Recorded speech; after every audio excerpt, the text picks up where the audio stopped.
ამას მოგვითხოვ როგორც მომავალი ბურბონისტრი.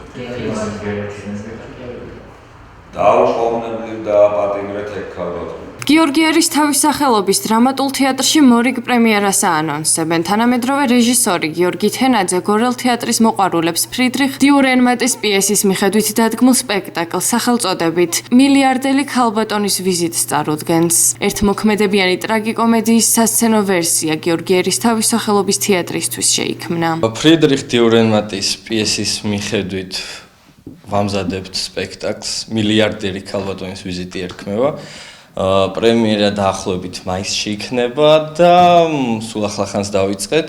საკმაოდ საინტერესო ავტორია და საქართველოსთვის მეტნაკლებად უცნობი. თუ სწორად ვიცი, გორის თეატრში დიურენმატის პიესა არც დადგმულად. პიესის ვერსია შევქმნით სპეციალურად გორის თეატრისთვის, რაც გარკვეულ ორიგინალურობას და საინტერესოობას ძენს სპექტაკლს. ამიტომ ველოდებით მაისში გორელ მაყურებელს და არა მხოლოდ გორელ მაყურებელს. მოქმედება ხდება გიულენში, სადაც ეწვევა მილიარდელი ქალბატონი და ეს ქალბატონი არევს აქაურობას და სრულად შეცვლის ქალაქის წყობას. პირველად ეს პიესა დაიდგა მარჯანიშვილის თეატრში, მიხეილ თუმანიშვილი იყო ამ სპექტაკლის რეჟისორი და მთავარ როლებს თამაშობდნენ სოფიკო ჭიაურელი და თენგიზ არჩვაძე. ხოლო დღეს მთავარ როლებს შეასრულებენ ქალბატონი ლიკა კევლიშვილი და ბატონი კახაბერიცა. სცენა მიდის ორ სხვადასხვა ლოკაციაზე.